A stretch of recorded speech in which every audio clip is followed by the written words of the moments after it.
Coming in at number 10, the first clone. The man that would come to be known as Kane Parker was the first ever clone of Peter Parker created by Professor Miles Warren, aka the Jackal, in his plot for revenge against Peter Parker for his role in the passing of Gwen Stacy. Now, Kane initially appeared to be a perfectly successful clone, but after a short while his body began to break down due to a flaw in the cloning process that left Kane with clone degradation. No longer of use to Warren, the scientists used Kane as a test body. The Jackal also augmented Kane's already formidable powers and then basically completely discarded the clone. The Jackal went on to create another clone, the man who would become Ben Reilly. When the Jackal used Reilly against Peter Parker, the ensuing battle left Reilly and the Jackal for dead, but surprise, they both managed to still survive, with Reilly leaving New York upon realizing that he was simply a clone. Unbeknownst to pretty much anyone, Norman Osborn, that dastardly devil, had managed to have the files on Ben and Peter switched, making it seem as though Peter was the clone and Ben was the real deal. Now, Kane, who broke into the Jackal's lab and took a look at those said files, was led to believe the same thing and followed Ben Reilly, aka the Scarlet Spider, to Salt Lake City in his self-imposed exile. Number 9. Power difference. Now, due to his degeneration, Kane noticed some differences between his powers and Peter Parker's. For starters, he has almost all the same powers as Peter, but they're actually amplified, meaning he's way stronger than Peter is. He has a precognitive sense as an amplified version of the classic spider sense as well. This shows Kane flashes of the future, allowing him to be a step ahead in combat. Kane also possesses an advanced version of Spider-Man's wall crawling ability, which by extension grants Kane a special ability called the Mark of Kane, but we'll talk about that in just a second. Kane is also incredibly adept at hand-to-hand combat, as you'd expect from a Spider-Man clone with precognitive abilities. On top of all that, Kane also possesses a limited healing factor, the ability to produce his own silk webbing, meaning he doesn't need web shooters, a knack for connecting with spiders and other insects, and since he's a clone, he has an immunity to Peter Parker's spider sense. Number 8. The Mark of Kane. Like I just said, Kane is also able to stick to virtually any surface and crawl across it just like a Spider-Man can. But for Kane, his mental control over this ability has been increased so far that he can literally rip a wall down just by tugging at it hard enough with his palms. But more so than that, Kane can channel energy endothermically through his hands, creating an intense amount of heat that can leave severe burns on a person or object through skin to surface contact. This is referred to as the Mark of Kane, and it is basically his calling card, with Kane typically leaving the mark across his victim's face. This became a crucial part of some of his stories, being used to identify him as a suspect or even being copied by others to try and frame Kane for crimes he did not commit. On the plus side, the mark allows Kane to easily burn his long hair and beard to a shorter length without burning himself in the process, so free haircuts! Shame about the burning smell of hair though. Don't like that. Number 7. He's a menace! Now, believing Ben was the real Peter Parker and that Peter was his clone brother, Kane was determined to keep Ben away from New York so that his brother could live the life that Kane was denied by the degeneration factor. While tracking Ben Reilly, Kane fell in love with a Salt Lake City police detective, Louise Kennedy, but Kane discovered that she was corrupt and had lied to him. This fact, coupled with his genetic deterioration and the feeling he's been abandoned by his father, Kane went pretty insane and he took Louise down. He then went on to try and torment Ben Reilly, making it appear as though Janine Gobe, the woman Ben had come to love, had taken her own life. Eager to help his fellow clone out, meaning Peter, Kane also committed a series of horrible crimes and had them pinned on Ben Reilly. When Ben returned to New York to visit a sick Aunt May, Kane followed him there too. When he discovered that Ben was in the city, he hounded him to try and prevent Ben from involving himself in Peter's life. Now, because of Kane's enhanced precognitive spider sense, he predicted that someone would try and take out Mary Jane Watson, and to stop this, he went on a massacre, taking out a number of Spider-Man's rogues gallery, including Dr. Octopus and the Grim Hunter. Of course, this kind of backfired a bit, causing Peter Parker to end up in prison since, you know, all of their fingerprints are exactly the same. But Ben Reilly eventually took Peter's place, and there's this really weird mock trial thing that happens. Basically, Kane Kane is a troublemaker is the point I'm trying to make. He does get redeemed though, so that's good. Number 6. Passing and returning. Eventually, Peter Parker falsely accepted that he was the clone and Ben was the true Peter Parker, and so he allied himself with the Jackal. But Kane, like some twisted guardian angel, refused to let Peter throw away his life, and he confronted the Jackal, but alas, the Jackal twisted Kane's mind yet again. Kane left, feeling rejected, and went back to Mary Jane, who taught him about all that power and responsibility. So then Kane returned to the Jackal's lab in time to help Ben in a battle against numerous Spider clones. Kane surprisingly saved the Jackal from Spider-Side, but was then impaled on a masonry spike, ending his life. But don't worry, for some reason, the Jackal then placed Kane in a regeneration pod, and when that pod was next seen, it was empty. During Ben Reilly's time acting as Spider-Man, an event took place where some of the world's strongest fighters were pitted against one another in a fighting competition called the Great Game, all for the amusement of wealthy people. Ew. One of the game's main sponsors, James Johnsmeyer, found the pod containing the revived Kane and decided to initiate him into the competition. At the end of that story, Kane accepted Ben Reilly as his brother, finally, and turned himself in to the police. Number 5. His brother is Venom. Well, his half-brother, anyways, on his dad's side. Kron Stone is actually Miguel's brother through his father, Tyler Stone. The two brothers never really got along, and Kron actually was completely unaware that Miguel was his brother. Kron in this timeline is the one behind having Punisher 2099, Jake Gallo's family killed. As payback, the Punisher pays him a visit and leaves him to die in the sewers, which is where he is left to bleed out. However, just as it seems that Kron is done for, and honestly, I gotta say, kinda good riddance, he bonds with a black ball of goo that turns out to be the Venom symbiote, who after all these years has continued to mutate and change, surviving. Kron becomes the original 2099 Venom and fights against Miguel, becoming his rival and yearning to cause him pain. In fact, Kron even succeeds in hurting Miguel when he kills Dana, Miguel's ex, who was once his fiance. Number 4. Powers and abilities. While not as strong, as fast, or as intelligent as Peter Parker's Spider-Man, Miguel O'Hara still has some very impressive powers. His powers come from his DNA being rewritten to basically 50% Spider. In fact, exactly 50% Spider, I should say. This also changed his appearance, giving him fangs and making his eyes turn red. Hence why in Across the Spider-Verse they call him, sort of that like vampire Spider-Man. Although there are also some other famous vampires in the Spider-Verse that I'm thinking we may still see as well, but we'll have to wait and find out. Spider-Man 2099 possesses superhuman levels of strength, endurance, agility, reflexes, speed, and durability. He also has a pretty potent healing factor, allowing him to heal from cuts within minutes. His healing factor is also believed to affect aging, slowing it. He possesses talons along with his fangs, night vision, enhanced eyesight, and organic webbing. Oh, and he may actually be telepathic to a degree. As I said before, he's also a genius, specializing in genetics, but also having some pretty fierce computer skills. Number 3. First appearance. For those who are curious with where to start when it comes to Miguel O'Hara and his story, we first got a glimpse of him in a preview in Amazing Spider-Man issue number 365, which was also a supersized 30th anniversary issue for Spider-Man. This was where he first appeared, but he wouldn't be properly introduced until a few months later in his own series, Spider-Man 2099 issue number 1, which I believe is what the preview in the 30th anniversary was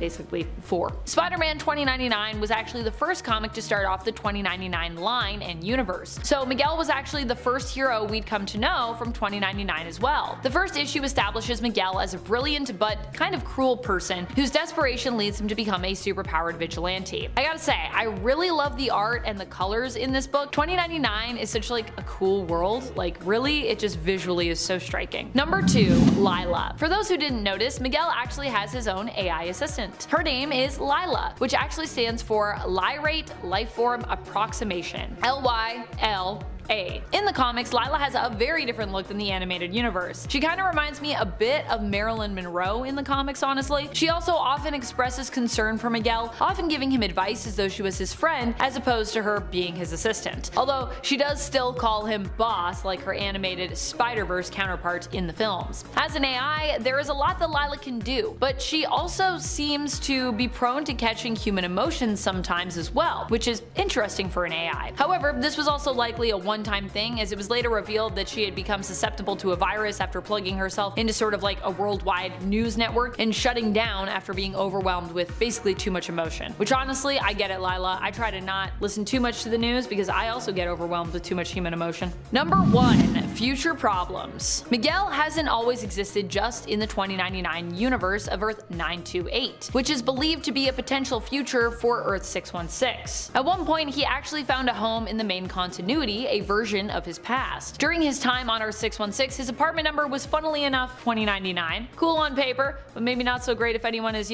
close to figuring out your secret identity as Spider-Man 2099. Just because he's from the future as well doesn't mean that he doesn't worry about it while living in what we would refer to as the Marvel present day. While time displaced, he also worried about the same issues we all do, such as climate change, heating up the Earth, and threatening our future on the planet, politics, and well, romantic relationships, which honestly sounds like our everyday life here in 2023. For a man from the future, it sounds like Miguel can be fairly good at living in the present. Number 10. Offspring of Carnage. I mean, this one is right in the title, but it's still really important to note that Toxin is the child of Carnage. But what does this mean? Why is it significant? Well, when it comes to Carnage being the offspring of Venom, it was a symbiote that was inherently more powerful than its sire. So you can imagine that if that is the way it went before, that is the way it's gonna go this time. Toxin is even more powerful than both Carnage and Venom as the grandbaby of Venom. Hence why this symbiote caused such a stir in the symbiotic world when it first appeared, especially when it came to the concerns of both Toxin's parent and their grandparent. Number 9. Patrick Mulligan. Patrick Mulligan was Toxin's first host and was a police officer. With Patrick, Toxin was on a journey to learn what it meant to be a hero and attempted to walk in Mulligan's footsteps, doing their best to walk the walk and talk the talk of being a true hero, despite having a secret darkness lurking within them that Toxin often had to fight against. Patrick unfortunately would be killed by Blackheart, the son of Mephisto, which was pretty bad news for Toxin. Toxin was then used by Blackheart to create his own symbiote warriors, and Blackheart took a chunk of the symbiote for himself as a sacrifice to be used in a ritual. Ouch. And friends, if you are loving this channel and this list, be sure to show your support for us over on Facebook, where you can also like and follow us. Yay! Number 8. Wanted Dead, Not Alive. The crazy thing about Toxin is just everything this poor symbiote has been through. It's more complex than other symbiotes due to it being the offspring of major sadistic villain Carnage, but still closely related to the now anti-hero, possibly full-on hero at this point, Venom.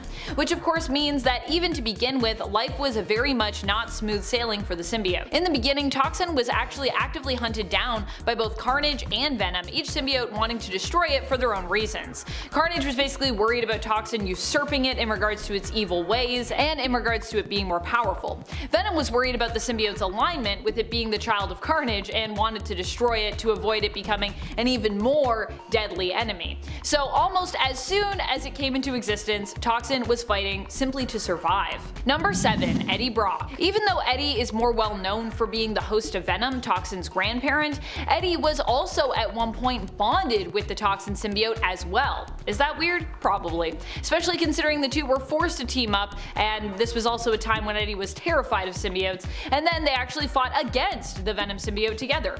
Initially, they each had their vendetta against the new Venom, Agent Venom, aka Flash Thompson, but ultimately they were both dissuaded from following through with their plan to attack and kill Venom. Instead, the two teamed up and decided to accept their newfound bond. Eddie with Toxin decided to return to his more lethal protector approach, becoming an anti-hero once more alongside Toxin.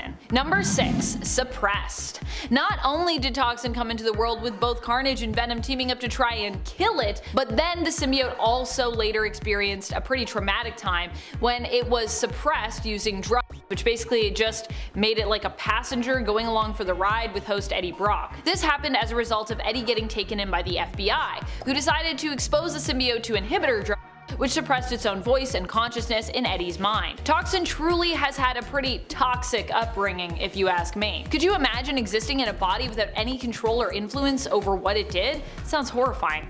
Although I guess maybe this is kind of like some weird revenge, because technically I think Toxin did that to Eddie in the beginning. I guess we can only hope that Eddie and Toxin's will and desires were similar at this point in time. Number 5. Limbo. Chasm isn't just allied with anyone when it comes to this dark web event. He's allied with one of the most powerful villains around, one of the most powerful people around, Madeline Pryor. Madeline Pryor more recently seemed to be focused on healing, moving past her traumas, not villainy, but it turns out this was all part of a larger plot to get what she wanted most. Madeline Pryor apparently hadn't actually healed, at least not fully, and what she needed to complete the process, or what she needed because the process hadn't been completed maybe, was the memories that were stolen from her. These were the memories of Nate, aka once baby Christopher, growing up. Jean ended up acquiring all of Madeline's memories following the original Inferno event in the comics when Maddie was defeated. Jean ended up in a way becoming like a mom to Nate because of this, because she had an emotional connection to him, with all the memories of raising the baby that Maddie had prior. And now Madeline wants all of that back. Well, she wants the backlog of stuff that she missed. She wanted not just the memories of raising baby Christopher, but also the memories of what happened with raising him after she'd missed out on that. And she also wanted all the memories involving her and her death and her funeral. And this was where her allegiance with Chasm basically came in. Chasm is also after his lost memories, which he feels Peter Parker has stolen from him, and aims to get them back himself, and also end Peter Parker in a sort of there can only be one type showdown. Number 4. Hallows Eve. Not only is Madeline an ally of Chasm, but so is Hallows Eve. Hallows Eve is actually Janine Godby, who is Ben's love interest, kind of like his version of Mary Jane, but if Mary Jane had an even more messed up childhood and was also forced into becoming a murderer and a criminal in self-defense, spending most of her adult life in prison. Hallows Eve ends up becoming a villainous sidekick to Chasm and the Goblin Queen in the Dark Web event after Maddie uses the demonic magic of Limbo to give Hallows Eve powers. Hallows Eve can essentially create masks which have different effects on her enemies depending on which one she's wearing and wielding at the time. The symbolism here is kind of in reference to the fact that in her life, Janine has felt she had to assume many different identities in order to survive, which is why Maddie sort of gave her that power. Even her name, Janine, is actually not her original name, but one she adopted when she was on the run, although it is the name she chooses to be addressed and referred to by in preference to her given name, because obviously she has past stuff attached to that she does not want to think about, I imagine. Number 3. Venom. While not as Chasm specific, I feel like this point is still really relevant when it comes to Chasm and his story in Dark Web. Chasm and the Goblin Queen, along with their sidekick Hallows Eve, aren't the only ones who end up allied together in this event. Venom also gets sucked into this villainous team up himself, which might seem odd initially, considering that Venom is Eddie Brock, who isn't even really Venom anymore, but rather is the King in Black following the defeat of Null. Not only that, but Eddie for the last few years has really been more of a straight up hero, not a villain at all. Venom, the symbiote Venom, would go on to bond with Dylan Brock, Eddie's son, but after Eddie ends up in Limbo requesting help from Madeline and Chasm, Maddie sees an opportunity here. She agrees to help Eddie find his son, but in exchange forces him to join her and Chasm's plot, removing Eddie's memories of Dylan. Now this makes him believe he is Venom once more, but after he realizes his other is no longer there and he's alone, he instead becomes the future villainous version of himself, or one of those,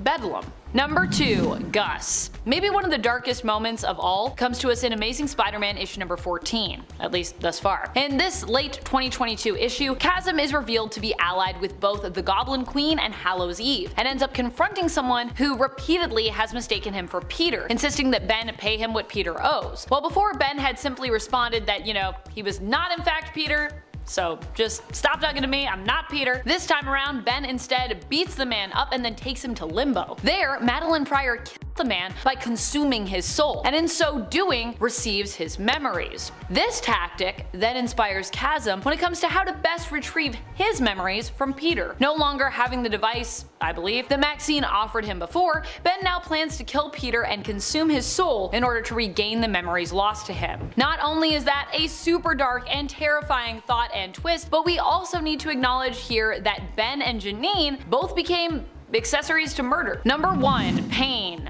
As if someone wasn't bad enough, it seems the key to understanding Chasm and so many of the characters' narratives present in Dark Web as well is understanding loss and pain. To really understand why Ben becomes Chasm and why he pursues Peter so ruthlessly, you need to understand what his loss feels like. In issue number 14 of Amazing Spider-Man from 2022, Ben describes his loss to Janine and how it feels to him. "I've lost a lifetime. I don't know what I was before I woke up in the Jackal's lab. There's nothing, and then I'm just there. And everything after that is scrambled. The only memories that seem to punch through, the ones carrying pain. People telling me I'm not real, beyond manipulating me, all the dying, all the loss. I don't remember meeting you, but I remember all the times I lost you. Pain, pain, pain." It's understandable why he and so many others involved in this story seem to be turning to the darker side, because, I mean, they sound to really be hurting. And isn't that how it usually goes? You get hurt, and you usually end up hurting others. Even if on paper that seems like an obvious thing to not do as someone who's been hurt, it never seems to be quite so obvious to characters, or honestly even real world people in the moment. Alright, number 10. More than one. Starting off with a pretty basic point, but there have been more than one person to take up the mantle of Scarlet Spider. The first, who most people would be referencing, and my favorite, is Ben Reilly, who first appeared in Amazing Spider-Man number 149. But the Scarlet Spider name has been used by a few others, including Joseph Wade, more on him later, Kane from Web of Spider-Man number 119, or any one of the Scarlet Spiders who, during the initiative, were cloned from the genetically perfect body of MVP. 3 of which were replicas of Spider-Man's Iron Spider costume as a team of Scarlet Spiders, though most had been killed off by the end of the initiative. Speaking of clones, coming in at number 9, clones. Almost every character who held the Scarlet Spider name was a clone. Ben Reilly was the first to show face, created by Miles Warren, the Jackal, as a perfect genetic clone of Peter Parker. He disappeared after his fight with Peter and returned later as Ben Reilly. The other well-known one, Kane, was also a clone created by the Jackal, only he was imperfect. So not only does he live in the shadow of Peter, he's got the insult of cellular degradation. After he healed, he also became Scarlet Spider. I already mentioned the Scarlet Spiders, and then there is Joseph Wade, who wasn't a clone at all, but again, more on him later. Number 8. Upgrades. Not just upgrades, actually. Ben Reilly, after returning to New York and becoming a hero, made sure to make himself separate from Peter Parker's Spider-Man by using a costume that was different enough. It actually looks very comfortable sporting that sleeveless hoodie. Apart from the red suit and blue hoodie, Ben made upgrades and differences to his web shooters, adding impact webbing and stingers, which are paralyzing darts he could use in battle. Kane, on the other hand, didn't really make upgrades at all. Instead, he just used a modified stolen Spider-Man stealth suit. This is partly why Ben is better. Hold up. I just want to say thanks for watching. Hit me with a comment below about which version of Scarlet Spider or even Spider-Man is your favorite, and don't forget to drop a like. Alright, let's move on to number 7. Number 7, The Other. With the Moon Knight comics giving us the idea of humans becoming the avatar for deities in the MCU, I thought it would be fun to talk about The Other. In the comics, a lot of the spider-like characters, of which there are many, supposedly have to thank a giant spider totem deity called The Other for their abilities. After Peter Parker lost his will to live to Morlun, he was offered resurrection by The Other, and he took it, becoming The Other's avatar, although bargaining to reject some of the less than savory aspects of that transformation. After Kane Parker's release from his mortal coil, he was chosen as the new avatar for The Other, becoming like a spider, like a man spider, Spider-Man, man spider. That is really confusing. You get it. Number 6, the Jackal. Both versions of Scarlet Spider have gone to the afterlife and come back from it. Ben Reilly's run-in with the End was a bit worse in my opinion though. You see, after his initial departure from life thanks to clone degeneration, he was brought back to life by his own creator, the Jackal. But not just once. No, the Jackal brought Ben Reilly back 27 times, meaning he met the afterlife 27 times. Almost understandably, this drove him to the point of insanity. He escaped and replaced Miles Warren as the Jackal and dastardly vowed to clone the whole world. He was eventually defeated and went back to being the Scarlet Spider, but he was forever struggling with the whole insanity thing, and would be a bit more of an anti-hero, doing things both heroic and criminal in nature. Number 5, Dr. Kafka. Dr. Kafka returns in the Beyond story as Ben's therapist, hired by Beyond themselves to act in such a capacity. She only agrees to join the team because Ben is involved, and she finds him to be quite an interesting prospect when it comes to having a client for therapy. A new series that takes us back to Ben's earlier days as Spider-Man, Ben Reilly Spider-Man, has recently come out in the midst of this story as well, and I would actually recommend that you dive into it, as it also features Dr. Kafka, the original Doctor before she was a clone, because the current Dr. Kafka is actually a clone. Back Back then, she also attempts to befriend and help Ben Reilly, who is too moody at the time and too hurt to accept her help as a friend or as a therapist, at least initially. Ben Reilly's Spider-Man, in my opinion, is also recommended reading if you are jumping into this Beyond story. It focuses heavily on Ben, who is really the main character of the Beyond story as well, and also features Dr. Kafka, who is now becoming a major adversary in the Beyond story. Spoilers, Queen Goblin. Everyone's becoming a villain. That's what I want to happen. All the people that we were there trying to help Ben, and he's gonna have to fight them. It's gonna be a mess. Oh my gosh. Number 4, Janine and MJ team up. Janine and MJ come together at the end of issue 87 of ASM. These two ladies are kind of like parallel versions of one another when it comes to the role that they play as ally, partner, and love interest in their own spiders' lives. Janine Godby is Ben Reilly's redheaded love interest, and Mary Jane is Peter Parker's redheaded love interest. Of course, each woman is so much more than that, and both couldn't have had more different lives, though one thing is for certain, they both have had to overcome a lot of adversity, and neither has really had an easy life. That's a given. So I suppose we shouldn't be surprised that when Janine decides to take action and escape her swanky yet prison-like apartment with Beyond by taking Marcus hostage and making him release her, MJ is one of the first people she reaches out to for help. Janine of course brings with her the valuable Beyond drive, which Ben recovered a few issues back from Doc Ock, but chooses to keep from Beyond when he learns just some of the dark secrets that are hidden on it, discovering why Beyond really chose him. It seems now that Ben has been taken by Beyond and kept from Janine that she rightfully expects the worst and only trusts MJ and likely Peter to help both her and Ben at this point. Number 3, making villains. It doesn't just seem like Beyond is focused on developing superheroes or in conducting cool and sometimes disturbing experiments either. It seems as though they are specifically baiting and perhaps even creating their own villains for some reason. It's possible they want to lure in villains to get samples so that they can create their own superpowered beings, be they villains or heroes. It's also interesting how whenever Ben Reilly has gone in to face a threat as Beyond Spider-Man, such as his first encounter with him going up against the UFOs, he is always perfectly outfitted to handle whatever powers he'll be facing, as though they know who to expect. Possibly because the villains themselves are being hired by Beyond to attack so that Spider-Man can defend against them. After all, the fight with the UFOs in issue 75 was also what ended up leaving Peter Parker's Spider-Man in a coma, while Ben's suit had already been specifically created to survive the specific types of attacks being thrown his way. Coincidence? I don't think so. Number 2, the Obsidian Star. The Obsidian Star power source seems to be something that Maxine Danger, the head of the superhero development department of Beyond, really wanted. It makes me think that Danger is looking to get grants and turn Beyond into a company that fronts like S.H.I.E.L.D. but really just uses their superheroes to mine the field for valuable resources, which they can then use to develop other inventions for the mass market. They're basically finding a way to turn superheroes into money-making devices.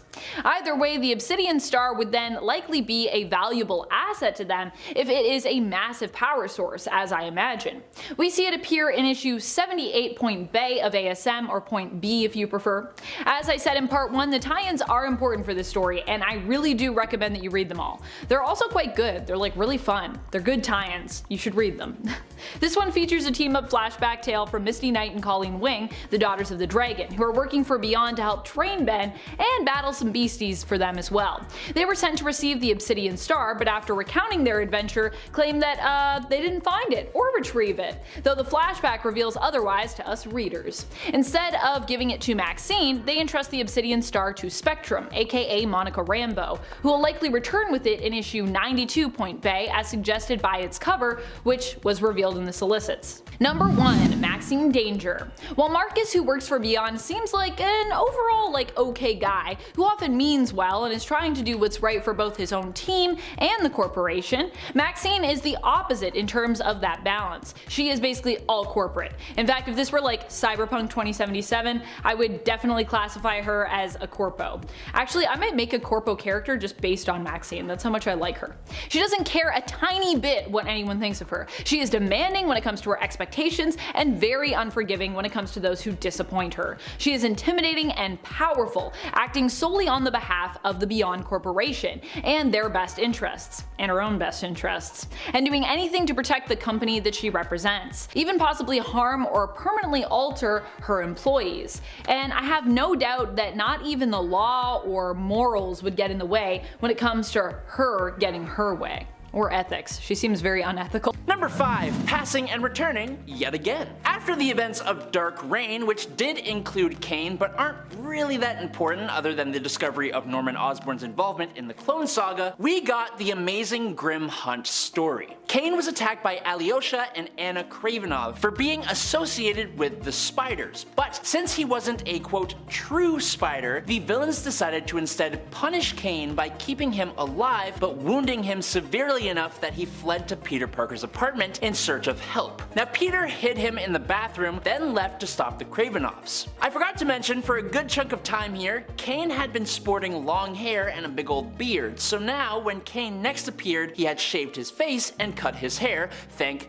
God. And he resembled Peter a lot more closely, which is important because when Spider-Man was quote killed to resurrect Kraven the Hunter, it turns out it was actually Kane in disguise, and that he had given his life to save Peter Parker. Kane was buried as a Parker but was later seen rising from the grave with mutated features, with the jackal saying quote, "Rise, cursed one, rise, tarantula." Turns out that the jackal decided to turn Kane Parker into a human tarantula-like monster with 6 red eyes and 4 spider legs growing out of his back.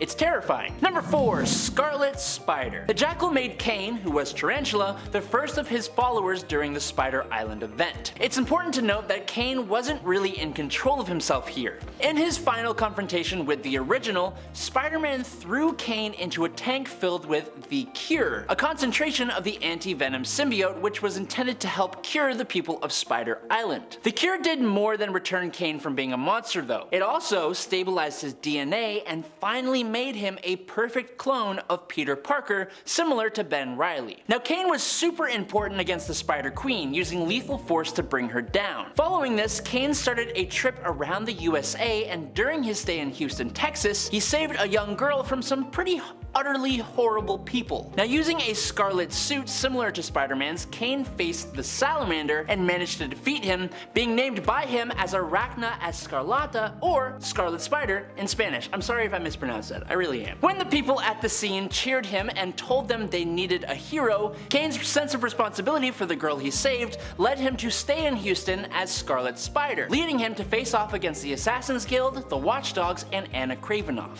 Number 3. The Other. Something that has been established more recently in the Spider-Man mythos is that all Spider-Man-like heroes across the multiverse are known as spider totems, meaning they source their spider powers from a powerful spider deity known as the Other. This made them a target for the Inheritors, who feed on the power these totems possess. This led to the passing of Spider-Man at the hands of Morlun. Now, Parker would be resurrected and was chosen as an avatar of the Other, but he would reject this. During a battle against the sick and twisted villain Carlos Lobo and his sister in Houston, Kane found himself in the afterlife yet again, except when Kane passed away this time, his body became wrapped in a cocoon made of spiderwebs, just like when Spider-Man had passed away. Just like Peter, Kane found himself in a vision talking with the Other, who explained that it was the one who had resurrected Kane after Kraven's grim hunt. It offered Kane the chance to embrace its power, granting extra abilities that included retractable stingers and other monstrous enhancements, since Peter had refused. While Kane initially refused the Other's offer as well, not wanting to become another monster greater than the one he already was, he was pressed for time as his friend still needed his help. He therefore had no choice but to willingly embrace the Other, being reborn with powerful augmented abilities and a much more arachnid-like appearance. As the avatar of the Other, Kane became a central figure in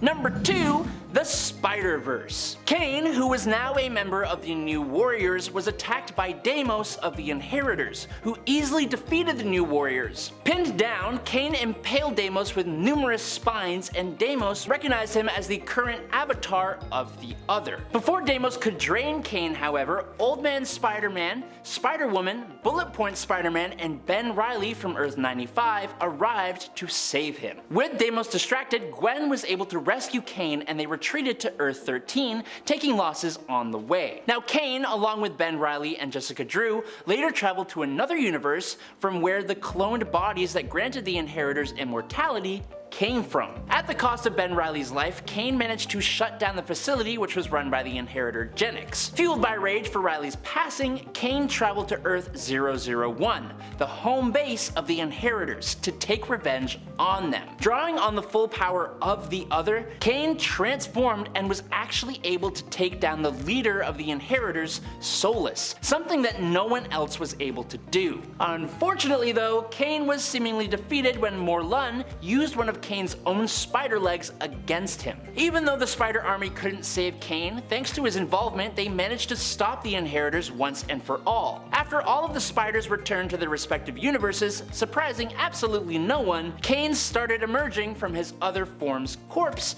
resurrecting yet again. He would later be again very instrumental in Superior Spider-Man's spider team, who were able to finally defeat the Inheritors once and for all, for actually this time, and destroy the web of life and destiny. But that happens after number 1, the clone conspiracy. After Kane resurrected and lost his connection to the Other, it seemed like Kane had been given a new shot at life again. However, it was quickly noticed that his cellular degradation had returned. Kane was recruited to keep an eye on a Gwen Stacy clone, but she was kidnapped and replaced by Spider-Gwen so that Gwen could keep an eye on the new cloning operation of the Jackal. Yes, that's confusing, I'm sorry. However, when clone Gwen needed medication to stop her carrion virus from activating, Kane was forced to bring her to Spider-Man and his friends at Horizon Lab so they could supply her with some of the pills they were studying there. There, Kane informs them how serious the carrion virus is and how his had been reactivated. The Jackal is accidentally tipped off and sends Electro and Rhino to attack Horizon Labs, where Kane tries his best to fight them off but is ultimately defeated and taken to the secret base of the Jackal. Kane was then studied on by the Jackal's ally, Dr. Octopus, but Spider-Woman managed to break him free once Doc Ock turned against the Jackal. Now, the Jackal revealed himself to be none other than Ben Reilly, who went a little bit cuckoo. He then broadcasted a worldwide frequency that caused all of the new used patients to break down, beginning the outbreak of the carrion virus. Kane tried to fight Ben, but Ben threw him out a window without any webs. Spider-Gwen dove after him and saved him, leaving Spider-Man to stop the virus alone. Spider-Man worked with Anna to reverse the frequency that was accelerating the virus, while Kane and Gwen watched it succeed on the ground. With his world saved from the carrion apocalypse, Kane decided to hunt down Ben Reilly, whose apparent passing at the hands of the outbreak he correctly assumed had been faked. Number 10, kind of the worst. Even in the comics, Miguel doesn't necessarily have a history of being the kindest soul around. In fact, before he became Spider-Man, he was actually one of the worst people. Even Miguel himself knows this and has stated before as much, acknowledging that he used to be a huge jerk and now tries to take action to make up for his misdeeds in the past. Initially, Miguel was someone who really only cared about himself and his own interests, until he realized that this was not only not getting him to where he wanted to be, but also causing undue hurt to the people in the world around him. Miguel also at one point stole his brother Gabriel's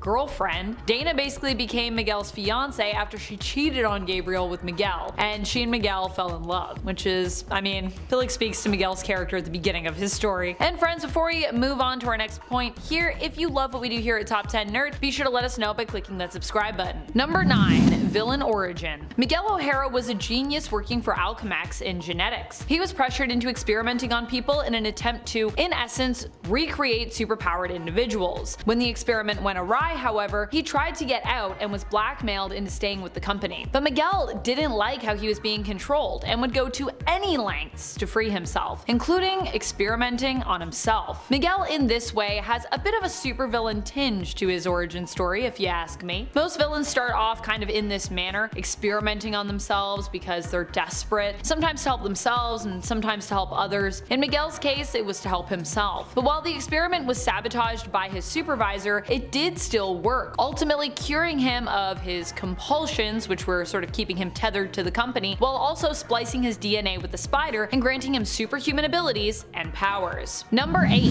has a son. I didn't even know this about Miguel, and I actually learned about it while doing research for this list, so hey, I learned something too here. Miguel actually has a son in the comics, so it's not just in the animated universe that he has played the role of father. In the comics, his son is Gabriel O'Hara, nicknamed Gabri. Gabri is the son of both Miguel's Spider-Man 2099 and another sometimes superpowered individual, Tempest. Tempest Monroe was turned into an insectoid monster a few times in the comics, both times when she was being cured, actually. This first happened when Miguel secretly administered a cure for cancer from the year 2099 to her. The second time this happened was when Miguel's father, Tyler Stone, attempted to cure damage to Tempest's spine, which had left her paralyzed. Number 7. Died. Miguel O'Hara has come face to face with death a few times, but he pretty much always survived. At one point he was killed in the comics, but thankfully was able to be resurrected afterwards. This happened as a result of a fight with Tempest, his baby mama. However, this isn't because she actually wanted to hurt him, but because she was being mind controlled into doing so by Miguel's biological father, the evil Tyler Stone. I know! What a dramatic turn of events. Fortunately, in the same issue that he died, 2015's Spider-Man 2099, issue number 25, he is also brought back to life by 2099's Doctor Strange. In fact, the whole reason he's able to even go and save Tempest in the first place, when he ultimately dies from her being brainwashed and lashing out as he rescues her, is because a future version of his son, Gabri, let him know where to go. If that isn't a 2099 storyline, I don't know what it is. Your kid from the future telling you. While Miguel never becomes the CEO of Alchemex, despite his troubled past involving them, he does actually end up following in his father's footsteps, kinda. His father was not the CEO either, but instead was the head of their research and development department, as well as the vice president of the company. When Tyler actually went to work for 2099's Doom, or one of them anyways, who became the president of the United States, he named Miguel as his successor. Miguel took control over the department, and later when Tyler returned attempting to get his job back, Miguel actually refused to give it over, which honestly fair enough. Number 5. Agender. Although we used the term son in the title of this list, and I've said it before, and although Toxin is sometimes referred to as the son of Carnage, which is also why we use that term, Toxin is really neither son nor daughter. All symbiotes are considered agender, meaning they don't really have genders. Some choose to present more masculine or more feminine, and others choose to present more neutral, but Toxin and other symbiotes from Clintar don't really come with genders, and they reproduce asexually, all on their own. Although they do sometimes get some outside help when it comes to birthing new symbiotes, which the Venom symbiote received at one point from Eddie Brock, who remained bonded to it during a birth to kinda like support it. Sometimes symbiotes have been prone to use words like daddy, and some even seem more drawn towards certain genders when it comes to the host that they choose. But technically, they don't have genders themselves, and are more gender fluid, usually when it comes to their presentation. Symbiotes being both agender and able to asexually reproduce also means though that at any point past their maturity, Toxin could basically produce an offspring all of their own that would likely be even more powerful even than Toxin, which I don't know what that symbiote is like, but I don't know if I want to meet that symbiote. Sounds insane. Number 4. Jubilile Van Scotter. Jubilile is the third host of Toxin. Toxin was passed on to her in the fight against Chthon, and before that she had her own symbiote and had also gained the Ray's symbiote as well. They were all together when they bonded to her. Jubilile's father passed away when she was a child, and a few years later she decided to set out and explore the world in his memory, as her father had been an experienced sailor who had taught her how to sail himself. She ran into Carnage, and a ritual he performed on her left her transformed, although not in the way he'd hoped. Instead of becoming his minion, she became empowered after being infected by a Darkhold augmented version of something similar to the Carnage symbiote, and which also tied her to Carnage and the villain's memories. Her connection to the Darkhold and the power of the symbiotes allowed Scotter to defeat Chthon, but seemingly at the risk of the lives of the symbiotes that she wielded. Seemingly anyways. Number 3. Many seeming deaths of Toxin. So many deaths. Toxin has seemingly died on more than one occasion, with the symbiote being set on fire twice and being suspected dead during at least one of those instances, back when Toxin was bonded with Eddie Brock and the two fought against Venom, who was bonded with Flash Thompson at the time. However, it turned out that Toxin survived on both occasions due to being so powerful and so durable. Later on, Toxin would be believed dead for a few years after facing Chthon, along with another another unnamed symbiote and the Ray symbiote. However, it turned out it survived this battle as Toxin reappeared during the King in Black event. Number 2. Current host. Currently, Toxin is bonded with Bren Waters. Bren and Toxin met at some point after Toxin's supposed death following the defeat of Chthon. The two decided to team up together with Bren, a teenager requesting that Toxin give them a more adult appearance, which makes sense if you're fighting crime. Toxin obliged, and so when fighting together, they look more like Patrick Mulligan or Eddie Brock in regards to their overall intimidating, muscle-bound stature. We met Bren during the King in Black event, where we witnessed him and Toxin going out only to be accused of being part of the symbiote invasion by one of Alchemax's guardsmen, who they got into a fight with. The guardsman, it turned out, was actually Bren's father, Oscar, who apparently does not approve of symbiotes. Number 1. Most powerful symbiote, or at least almost the most powerful symbiote. Aside from Null maybe, or just the King in Black in general, I think Null is in a league all of their own, and then it's basically between, for me, Toxin and Anti-Venom. But this is Toxin's list, so I think we can give them the most powerful title, at least here, where they're alone on their list. Toxin is considered to be so powerful because of its heritage. Toxin is the child of Carnage, which is already an insanely powerful symbiote in terms of what it can do, and in terms of its resistance to standard weaknesses, such as sonics and fire.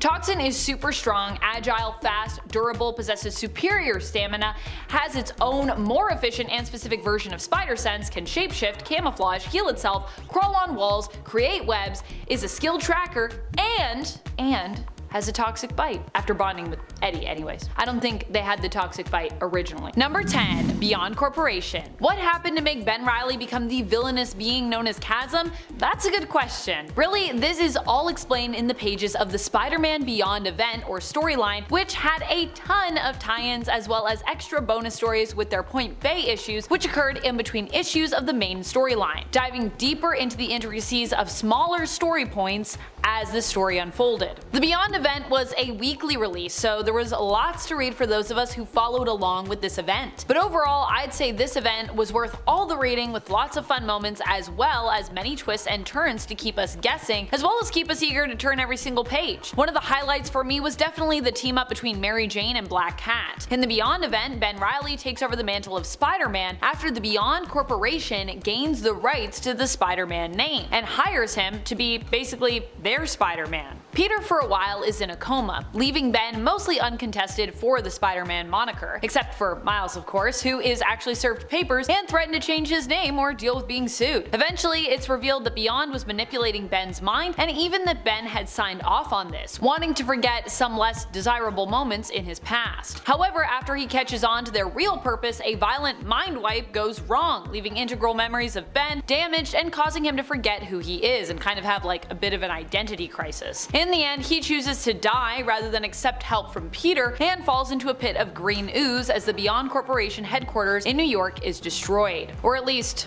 we thought he was dead. And friends, before we move on to our next spot on this list, if you love what we do here on Top 10 Nerd and you love hearing about how some more heroic characters can become evil, we have a Top 10 Evil Alternate Versions playlist for you to check out, where you can learn about all the evil alternates that exist in the multiverse. Number 9. The Ooze. In reality, Ben fell into the pit of ooze and was reborn again, this time with improved oozified powers. These newfound powers give him an enhanced spider sense, which also lashes out at the danger that he senses.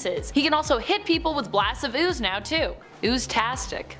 Number 8. Dark Web. What is Dark Web? Well, it's the current ongoing Spider-Man event, following what happened in Beyond, which we already touched on and which resulted in the creation of Chasm. Ben Reilly now has a new identity and a new purpose. He has been warped by his loss of memories completely, and probably from falling into a bunch of ooze. He decides the best course of action now is to take out those responsible for his fall from grace, and he decides to ally himself with others who have been wronged in order for them to all achieve their own similar but different objectives. Chasm's plan is to defeat Peter Parker, who he sees as a threat, and who he ultimately blames for all the things that have befallen him, basically feeling that Peter is kind of keeping memories from him, when really that's not what Peter wants to be doing. Dark Web is about these various villains coming together to redeem what they feel they are owed, having all been twisted in some way by past traumas, and for some of them kind of current traumas. Really, it's an event about confronting the pain others have caused you, and all the various ways you can deal with and you can hopefully actually potentially heal from that. Number 7. Chasm. Why the name Chasm?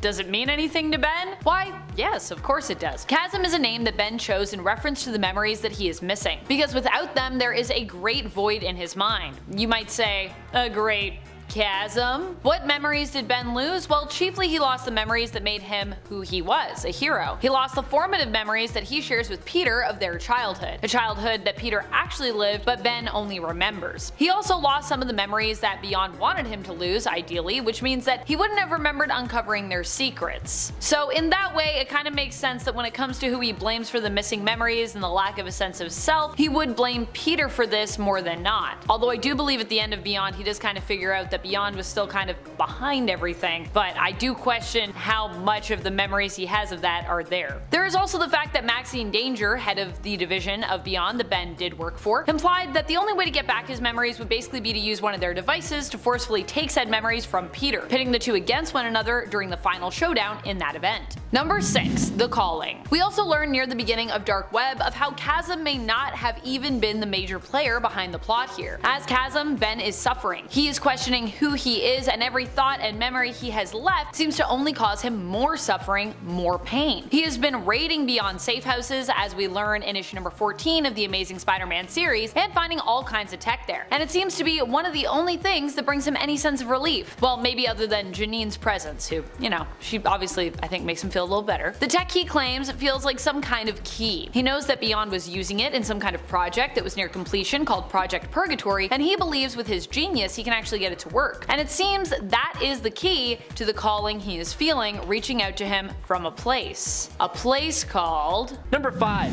His name. Not the Scarlet Spider name, that just sounds really cool. I mean his actual name. Ben Reilly. Ben chose this name for himself, and comic book fans can connect the dots to figure out where it came from. But for those of you who need an explanation, allow me. Being a clone of Peter Parker, and even believing he was Peter Parker for a while, he has a deep connection to Aunt May and Uncle Ben. So Ben is obvious, in memory of Uncle Ben. But Reilly would be the maiden name of his Aunt May, coming together to give us Ben Reilly. Love it. As for our other clone, Kane Parker, again, the Parker part of things is more than obvious, but he initially went by just Kane for a while, inspired by the burn marks his imperfected spider clone abilities would leave on his enemies. But once Peter took him in as a brother, he was given the Parker last name, so yay. Number 4. New Warriors. The New Warriors are a team that first appeared in 1989, and they were a team of super-powered teens, whose most famous member, at least in my opinion, would be Nova. The team was around for all of the 90s, pretty much all the way up until, as part of a reality show, they accidentally started the superhuman civil war. That isn't really the best thing to have as your claim to fame, but hey, everyone makes mistakes. While Spider-Man teamed up with them from time to time, Ben Reilly was the first Spider hero to join the team when Spider-Side steals a contagion isotope from Gene Tech, and the Warriors are hired to look into it. But he would eventually leave the team when he took up another heroic pursuit. Unsurprisingly, Ben Reilly, much like Peter, isn't really a fan of letting people know his secret identity, which causes some tension in the team. What kind of seals that tension is when a certain someone named Joseph Wade shows up. Number 3. Evil Scarlet Spider. Okay, now we can talk about that other Scarlet Spider, Joseph Wade. So we know he isn't just another Peter Parker clone. So who the heck is this guy? FBI agent Joe Wade was assigned to investigate Dr. Octopus, who at this time was not Otto Octavius, who was de-lifed by Kane. Dr. Octopus was Carolyn Traynor, the daughter of one of Ben's close friends. That's the Scarlet Spider connection. While investigating Carolyn, Joe was kidnapped by her and he was turned into a silver-skinned, hard-light duplicate version of Scarlet Spider, going around committing villainous deeds to make the real Scarlet Spider look bad. Eventually, Joe became a real mechanized Scarlet Spider with superhuman strength and speed. He had claws on his fingertips and he could also fire webbing from his wrists, crawl up walls, and interestingly, fire laser stingers from his eyes. It took Ben Reilly teaming up with the New Warriors to finally be able to stop him, and then they kind of fell out of love with him. Number 2. Death. In Marvel Comics, there is a cosmic entity known as Death. She represents decay and destruction in the universe. There's a group of characters who have become heavily connected with this character for different reasons. Thanos is one of the big ones, being driven to de-life many people to try and appease her and win her affection. Kind of one of the reasons he tried to assemble the Infinity Gauntlet in the first place. Another would be Deadpool, who is also incredibly in love with Death. But another character with less of a lovey-dovey relationship with Death is Ben Reilly, who intrigued Death when he was resurrected all those many times. She would often mess with him, but has also helped him on a few occasions, like when she healed the clone deformation and when she resurrected Kane and another boy. I always find it interesting when this grim cosmic entity shows up in comics. Number 1. He became Spider-Man. Remember how Ben left the New Warriors to pursue other heroic endeavors? This was it. After being convinced that Ben was actually the original Peter Parker, Peter had a bit of an identity crisis and departed from the Spider-Man name, giving up the mantle to Ben Reilly, who took it on with a new look that was similar to the original but with some minor changes to do with color choices and logo placement. This is also where we saw Ben face off against Venom and develop those technologies we talked about before. This is where Ben's fate lay, and it was what Marvel was working their way towards for quite a while. He remained Spider-Man for quite a few years until he was brought to an end thanks to Norman Osborn. He died saving Peter from one of Goblin's attacks, which actually proved to Peter that he was indeed the true Peter Parker when Ben's body dematerialized like the other clones did. This brought the clone saga to an end, but Ben would return as no one as popular as him could be gone for too long. Number 10. The hospital issue. Do you love horror comics? Well then Beyond even has you covered for that. I know, I wasn't expecting to read this story and become terrified. And yet here we are. The hospital issue of the Beyond story is issue 82 of Amazing Spider-Man. Now, hospitals for me are already creepy, but Saladin Ahmed and Jorge Fornes really make them seem a lot more creepy and horrifying in this issue.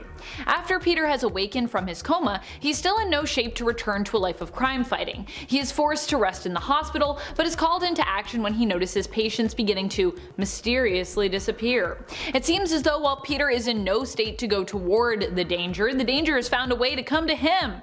Yay! He and MJ must face off against a monster that threatens not just the lives of the patients around Peter Parker, but his own life as well. Number 9. Acknowledging and accepting trauma. It seems that part of the reason why Peter and Ben are struggling so much, or what their problems both stem from overall, are their lack of ability or willingness to embrace and accept the grief and recent trauma that has happened in their lives. With Peter, he just went through a whole ordeal with Kindred, who was revealed to be both of the fake children of Gwen Stacy and Norman Osborn, Gabriel and Sarah. Really, these two weren't Gwen or Norman's children, but were created by Harry to mess with both Norman and Peter, who he made to believe that the children were Gwen's and Norman's when they weren't. Thank goodness for that retcon. Thank you. Thank goodness. Harry, being a clone, however, wasn't aware of his original self's plot, and to make amends for what he knew original Harry would have regretted on his deathbed once he found out about this plot, decided to sacrifice himself to help Peter in the fight against the Kindred siblings, allowing Spider-Man to defeat them in the end, but at the cost of his recently returned best friend, Harry Osborn. Classic stuff. Ben, on the other hand, was recently on a path of redemption after becoming the villain known as the Jackal, but seems to have decided to avoid dealing with that trauma by agreeing to allow Beyond to mess with his mind so that he would forget about it ever happening. All in all, I imagine before Ben or Peter can fully recover, they're going to need to address, embrace, and finally process this trauma and grief they're both kind of running from right now. And this is kind of alluded to as well in issue 75, the first issue of the Beyond story. I love doing these lists because I get to go back through these issues and be like, oh man, let's comb through and see the things that have now grown that had little stems at the beginning, and I can see where they started from. It's so cool. Also friends, if you want more lists on Beyond so you know what issues you need to buy, and so you can follow along as it continues to evolve, because hey, this story is not over yet, be sure to let us know by giving this video a thumbs up. Number 8. Comatose. Beyond is mainly a story that focuses on Ben Reilly, who is taking up the mantle of Spider-Man currently. While Peter is also there, and he and MJ as well as Aunt May still take focus and get time dedicated dedicated to them in the story, the reason why you won't be seeing as much of them as Ben and his team over at Beyond is because shortly after the story starts, Peter actually ends up in a coma. Now don't worry, he isn't in a coma for like this whole story, and he actually goes on a journey of his own because of this setback, which I'm finding to be quite interesting. But he does end up out of action for a little bit. I actually am very happy with the way they did this because I was worried that he was going to be in a coma for the whole thing, and I was going to be like, is he going to have some sort of like mind journey? But no, he's also having a literal physical journey. And fortunately, Peter being in a coma is how we end up getting the smoking hot team of Aunt May and Doc Ock that I was talking about on part 1 of this list. Peter's state brings comics' hottest couple back together as Aunt May searches for a way to cure Peter and wake him up. Although May ends up abandoning Otto due to his lack of morals, in the end Otto does right by May and Peter, dropping off what the doctors need to find a cure. So like I said, his time in the coma this time around is short, but it also helps to give Peter something to overcome, as even when he awakes, he is still somewhat out of sorts and needs to focus on his own recovery. Number 7. Animal. The animal crop top has returned. If you follow me on Twitter, you know I've already been very excited about this. Seriously, I need to get myself one of these crop tops. I love it so much. In one of the latest issues, issue 87 of the ASM series, Peter Parker, while being retrained by Black Cat and Captain America, is told that he is unworthy of his Spider-Man suit. He has to earn it. And so instead he wears a slew of other outfits while sporting his bombastic Bagman mask. One such look features this classic animal crop top, which Peter once said was given to him as a gift from a grad student buddy of his as a gag. This is mentioned when he wears it to Liz and Harry's pool party / housewarming in issue 249 of The Amazing Spider-Man. Sure, the color of the lettering is different compared to that original appearance, but it definitely still seems to be the same style top. Maybe his old one got damaged and he just loved it so much he like bought a replacement, but the lettering is obviously a different color. I seriously love this shirt more than I have words for, and to see it reappear here, what history on the page, what style. I can't believe Pete has had it all these years and that it was among the clothes likely Aunt May or MJ packed to bring to him during his stay at the hospital, where he is still feigning and actually recovering when not busy relearning how to swing around on rooftops and of course fight. Number 6. Marcus Montplaisir.